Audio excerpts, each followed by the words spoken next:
Thanks, Ramsey, for being with us today.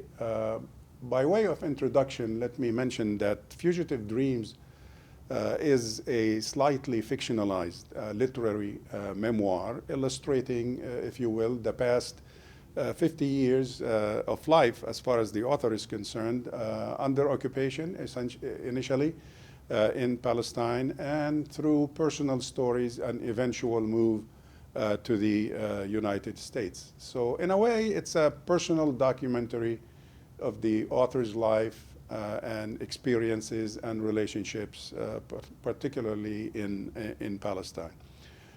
Born in Palestine, as he puts it, on the wrong side of the border, essentially the main character in the book that Ramsey chose to call Samir, finds his way eventually to America to rebuild his life. His immigrant experience in post 9/11 America is laced on the ongoing conflict at home. The two are never divorced, as you could imagine, with the common threads of school shootings, police violence, human rights abuses, activisms, walls, division among people on crucial issues. So for the sake of his daughter, as he puts it in the book, he decided that he must do something. And he essentially wrote this book. Ramsey writes uniquely. First, as I mentioned to him before, he writes as an engineer, which he is, and as a physicist, very precise, straight to the point, sometimes brutally straight to the point. But he also speaks not for himself, even though this is based on his memoirs throughout life, but he speaks for the voiceless, essentially, and uncover, if you will, the beauty, trying to uncover the beauty of the ordinary. So you get a lot of kind of personal description of life in Ramallah, in Palestine, taking walks before school or after school, going home, the mother nature, if you will, the nature of an agrarian society in a village like Ramallah, which was essentially a village at the time, and now it's a metro center. It has changed a lot. So in a way, I came out with the impression that Fugitive Dreams is almost like a form of self-administered therapy from a Palestinian perspective, because frankly, I've been through similar experiences, although in a different part of Palestine, that the author was trying to essentially heal himself from the childhood experiences, indeed the lifelong trauma that comes with that, by growing under an ever-present foreign military occupation.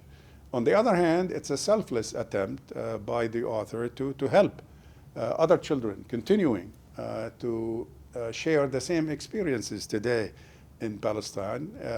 It's a protracted conflict. Things haven't ended, haven't changed. The conflict is still going on. So attempting to kind of give the current young generations in Palestine the hope they need to cope with the collective calamity or nightmare that we went through in earlier times and they are still going through today.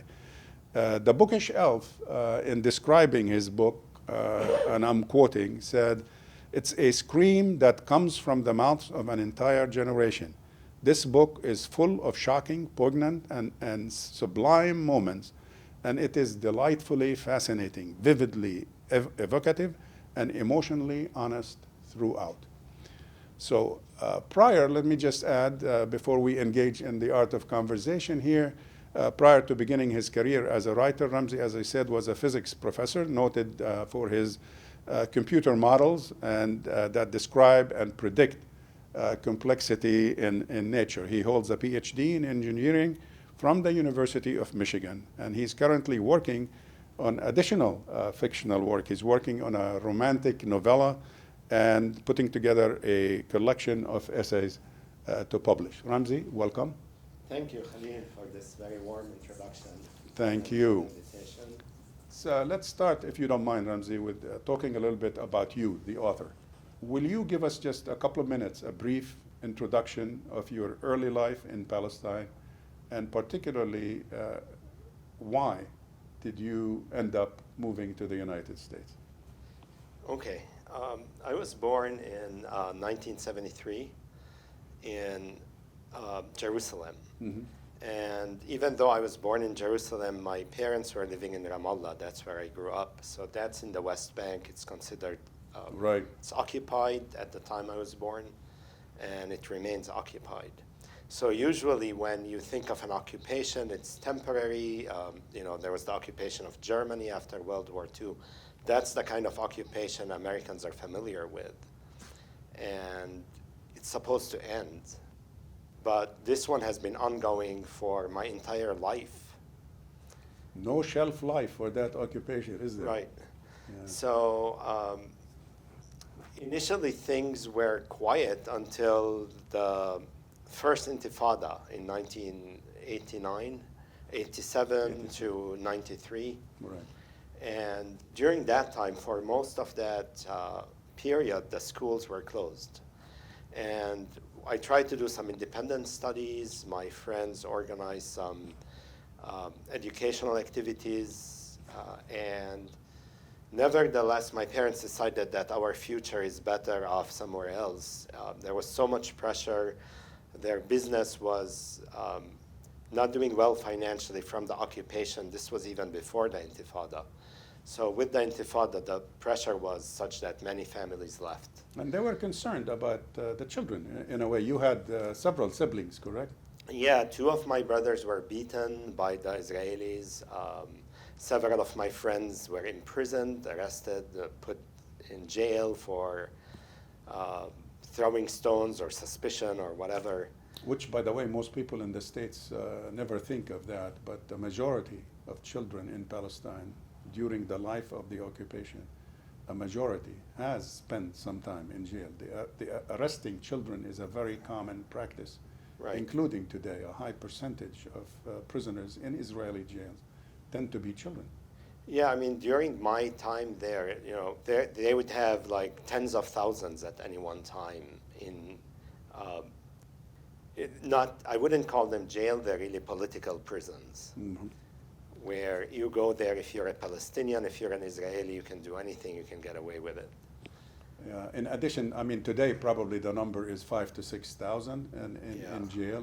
It goes up and down depending on events. But the percentage, what is of concern is the percentage of children that seem to be targeted.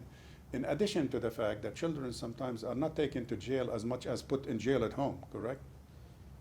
Like the parents required to keep the kids. Yeah, I mean, my parents did not let me go out and participate in, Right. if I did something during the Intifada, I was more afraid of my parents than of the Israelis. Yeah, that's the way occupation works. Right. In a way, it's self-censorship and self-punishment. So, as you see, I started the book from the point of view of a child, someone Right. who's very young. 3 years old or 4 years Yeah, old. when my daughter is your was first 2, one. I gave her a camera one time and I let her take photos. And I was surprised that the photos she took of us, we looked like giants because her perspective of the world is very different Yeah. than an adult. And so I tried to capture that perspective of how would a child born there learn about the occupation and learn about the conflict and learn about Palestine and Israel. Yeah. In your introductory remarks in the book, you mentioned something of interest. You would assume naturally that a person of Palestinian background who, as in your case, has been doing essentially writing his memoirs on a daily basis, if you will, for a while, and that it would be easy for you to write. But then you talk about something called confusion associated with writing. What is that source or nature of that confusion that you refer to specifically? I'm quoting you.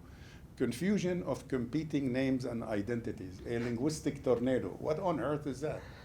Well, whichever, depending on the source, if you're trying to read about the place, the names that people use are very different. So I've seen maps that were around at the time of the British, where regions of Palestine are called by their biblical names, Dan and Ephraim, and I don't even know what they correspond to. And then the Israelis have their own maps where they rename our cities and they emphasize the names of their own cities and their settlements.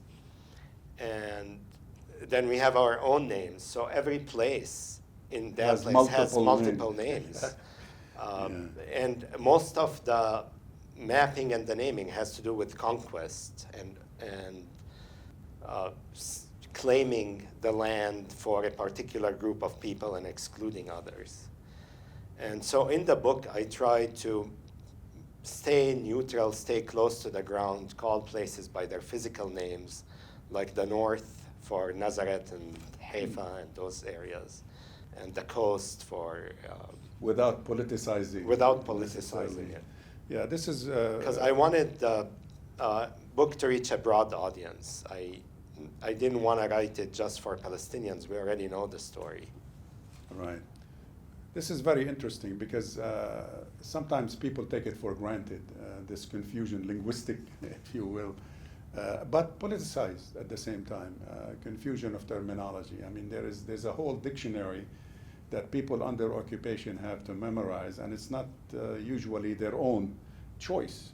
So, for example, you were born in Jerusalem, which is you as a Palestinian and your family called Al-Quds. Right. But it's called Yerushalayim by the occupier or by Israelis and their supporters. The same thing with you grew up in the West Bank, and it's not called the West Bank in Israeli terminology. It's Judea and Samaria, and again, names that reflect the biblical history, if you will, but not necessarily actual history as far as you lived it as a child. This comes across in a very clear and interesting way in your book. I noticed also in the early part of the book, you refer to Palestine or the Holy Land as an endangered physical landscape, and you described it as disfigured while being fought over. That's a very interesting metaphor in a way that do you, with your experience as a kid growing up there, did you see Palestine, Israel, whatever you want to call it, itself as a victim of the conflict? The land itself was also a victim, just like you were? Back then, I did not so much, but I loved the land. I grew up when Ramallah was a village, as you said, and there were lots of empty lands, trees, soil. You spent time playing with rocks and climbing up trees and climbing up those, what we call the sanasil, the stone terraces. And I loved that. And then I came to America and I was introduced to environmental movements about conserving land and the resources and taking care of it. And when I go back to Palestine, I look at what's going on, and you see pollution and destruction and mountains being split in half to accommodate new fast roads for Israelis, and you see the wall taking up space, and it's the harm that's being done to the environment is horrible, but it's allowed to go on because there are more important things like fighting and population pressures and so on. Yeah. Again, in the first couple of chapters, when you introduce us to Samir, the main kind of character, if you will, in your semi-fictional work, you describe him as trying to somehow find his own secure spot, even at home. I was fascinated by your description of Samir hiding under Dad's desk, especially during turmoil. When there is shooting outside, there is noise, there are demonstrations, you could hear from your porch, if you will, at home. Could you talk to us a little bit about, as a child, this lack of security that you felt at home. And in a way, you described your home as your castle, but you didn't find security there. You felt threatened all the time. Is this typical because of living under occupation? Yeah, I mean, even in the 70s, the 80s, very frequently during the first Intifada, you know, the Israeli soldiers were all over town. They ruled Ramallah. It was a military occupation, and they could drive anytime and stop and get out of their car and knock on your door any time of day, middle of the night, and you have to open. And they have guns, and if you don't open, they're going to break in. And from the point of view of a little child, that's terrifying. I just heard about this tragic incident last year, a couple of months ago, when a 7-year-old child died. He had Being a chased weak by the heart soldiers. condition, Yeah. and he saw those soldiers, and he ran away from them. And because he ran away, I guess they chased him, and he was so terrified that he died. Yeah, that was very tragic incident. I remember reading about that. Do you ever outgrow these feelings, or do they stay with you? It's very difficult. It took me 50 years, including 35 years of living here in the States, away from all that conflict too. And I talk a little bit about that in part 3 of the book, about how I was able to overcome some of that. But it takes a lot of healing and a lot of distance. And maybe that's the problem, because the people that are there don't have that distance to heal. Mm-hmm. The trauma keeps coming in daily. Yeah.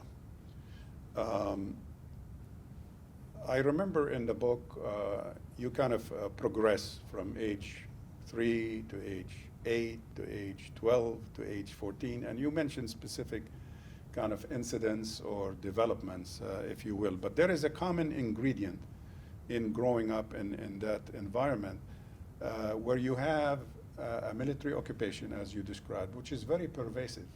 Frankly, there is a uniqueness about Israeli occupation because it impacts every aspect of Palestinian life.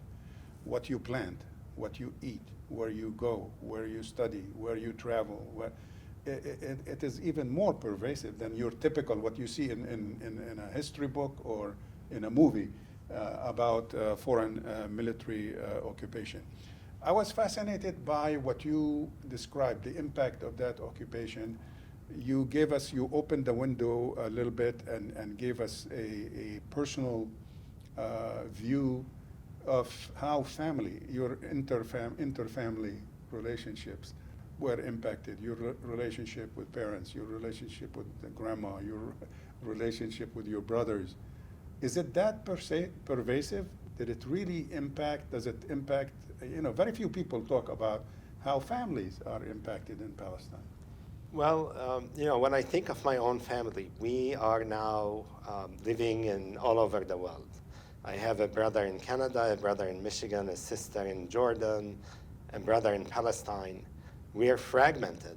And if I look at my cousins' families, they're all the same. Everyone is fragmented because there's so much pressure back in Palestine that people have to move in order to find security or safety. Even within Palestine, a lot of people moved from villages to the cities like Ramallah.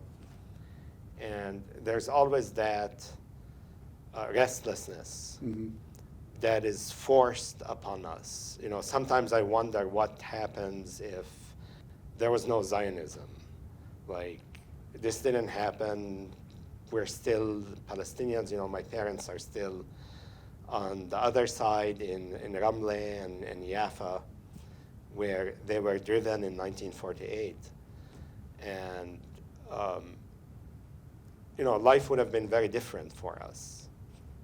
So your family went through kind of multiple, if you will, dislocation from Right. the original places in Lidda and Ramli to the West Bank and then all over the world. Right. In a way, And I think that's the case with most Palestinian families, is they were dislocated, multiple times. yeah, sometimes from refugee camp to refugee camp in Lebanon. Yeah. Conflicts like the Palestine conflicts being protracted, they kind of have developed with time their own dynamics. And things like that do not happen in a historical vacuum. history keeps on trucking, keeps on developing, keeps on unfolding, while the victims, in a way, in this case, the Palestinians, are busy trying to survive. And unfortunately, neither victims nor victimizers pay attention to the fact that history is moving on. I see glimpses of some of that being described in your work, in your book, as to particularly when you started going back. You almost didn't recognize back home, quote unquote. Yeah. Things change. Ramallah was not that little village, where you can climb the sanasil in the fields and climb your own favorite almond tree, right? Yeah, I mean, I kept a diary for every trip. I was going back every 2 years since 1993. And especially because of Oslo, I wanted to document the peace process and how Things are that unfolding. changes are going to unfold. And I shocked myself, looking at every diary, I put so many changes. It's like every time it's unrecognizable. Every time I think Ramallah can't get any bigger, and the next time I come, it's double the size. Mm-hmm. It is huge. I remember Ramallah, and I've been there once before '67, before the occupation. As a child, I was young. During the Christmas season, they used to allow us to kind of cross the border for Christians only. And but then seeing it change over the years, almost every visit, it's like a total different place. The hotels, the large buildings, the huge apartment buildings, the influx of refugees into Ramallah. It's not, I mean, today, my understanding from friends in Ramallah, that the original inhabitants of Ramallah are probably less than 5 or 6% of the population today. Probably. Yeah. And the trouble with all this growth is that it's not really planned, it's not being managed, it's very constrained because of the wall and the lack of space and the Israeli settlements that surround Ramallah. Mm-hmm. So you end up seeing those 30-story buildings on the same narrow one-lane streets.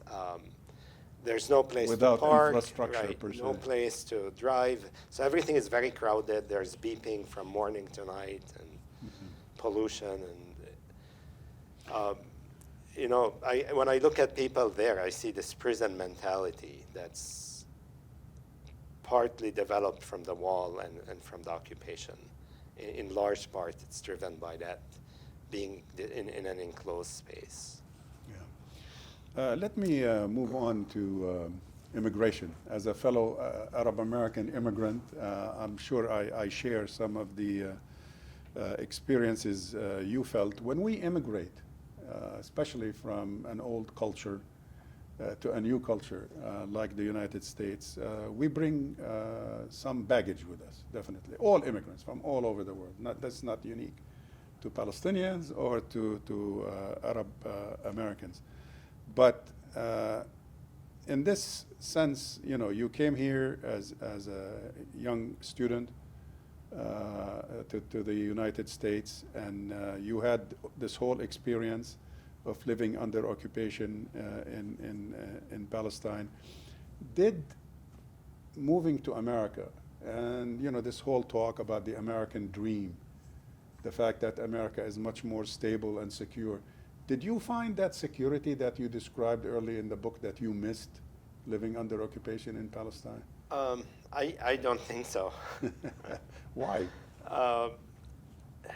I think security is illusory. There's always things that could happen. And for example, COVID is a big example. A lot of people in America grow up thinking they could have their lives planned. I'm going to go to college, and then I'm going to do this, and get a job. And to some extent, they have some control over their lives, a lot more than people in Palestine do.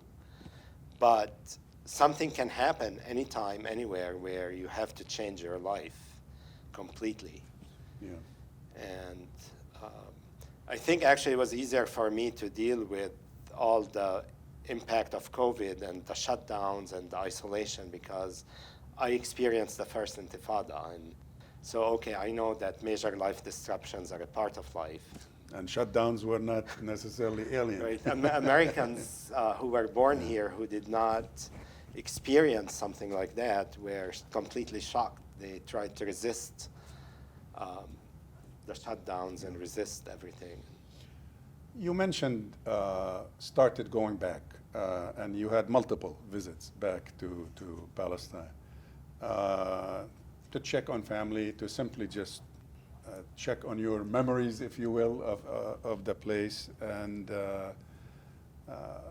I just wondered, you imply that the place was changing.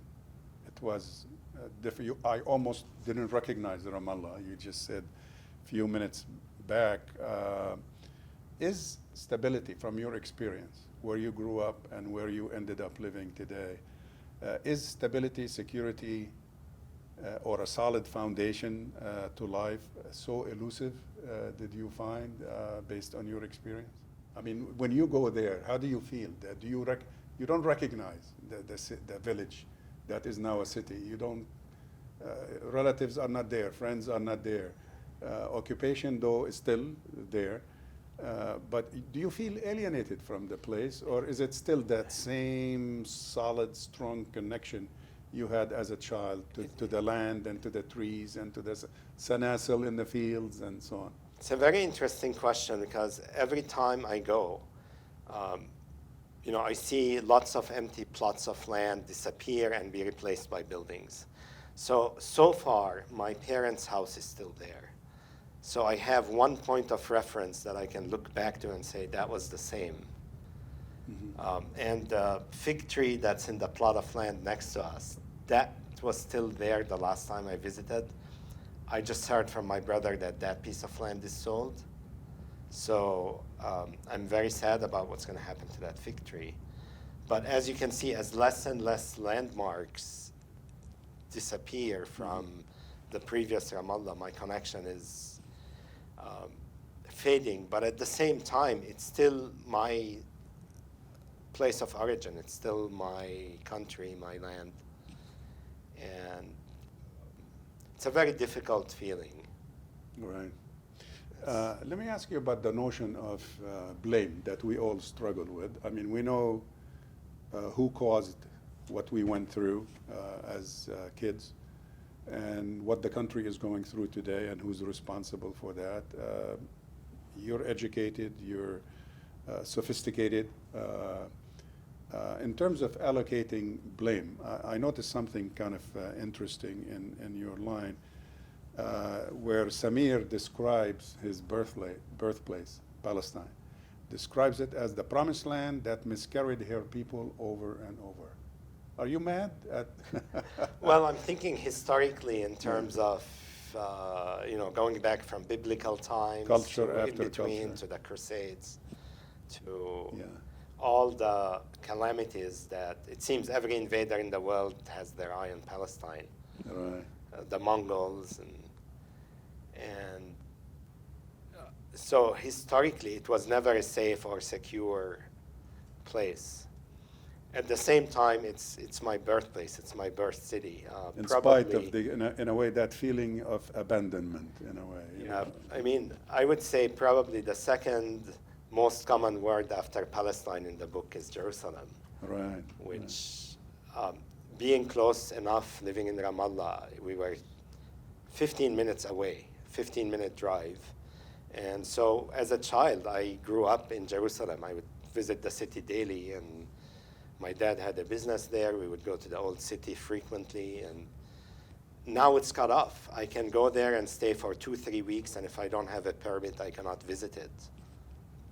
So it's yours, yet it's not yours, in a way. That's the dilemma. And so it's painful also to go back to Ramallah and not being able to see Jerusalem, and the wall is extremely ugly. Here in America, we have the luxury of just putting it out of our mind. You don't have to think about the wall 24/7. It's not in your backyard, right. Is it? But in Palestine, you can't. It's right there. You drive 5 minutes out of Ramallah, it's there in front of you. You drive 5 minutes in the other direction, it's there in front of you. I want to chat with you a little bit and conclude probably with that. Feelings that as immigrants to this country and our new home, if you will, develop over the years. you get to a point, I did write or mentioned in an interview quite a few years ago, that one of the most difficult things for Palestinian immigrants is this feeling where you, because of U.S. foreign policy, you feel that your country, the U.S., is at war with your people, the Palestinians where you were born. Exactly. Do you feel that difficulty? Especially when I was paying taxes. Yeah, and it's your tax money. I work, and then they take the taxes out of my paycheck, and then part of it goes to Israel, about $3 to $4 billion a year, and it's been going every year since 1967 at least. Yes.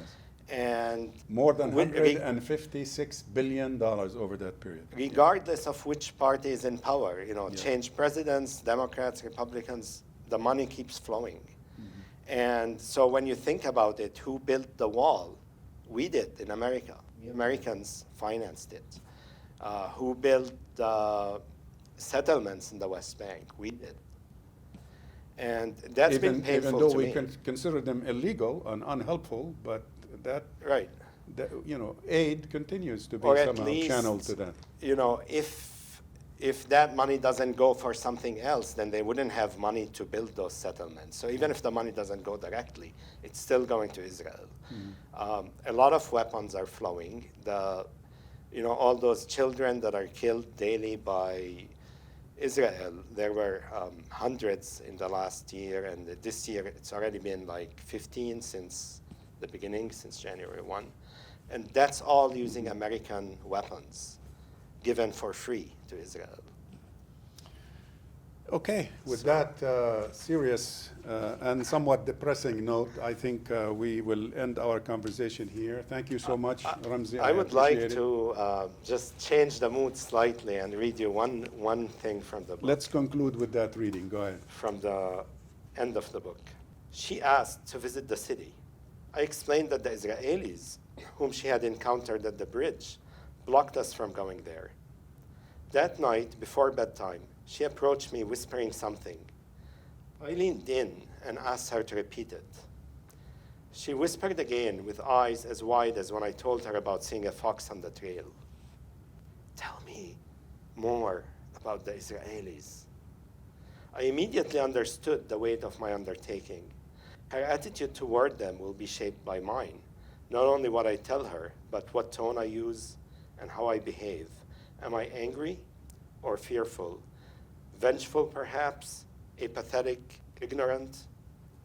I want to tell her the truth, but how to stop its bloodied shadow from staining the course of her life? For it is her future that is foremost in my mind. Wow. Thank you so much, Ramsey. Ladies and gentlemen, Ramsey Hanhan, Fugitive Dreams, Chronicles of Occupation and Resistance. Look it up, read it, enjoy it. There are a lot of lessons in it. Thank you.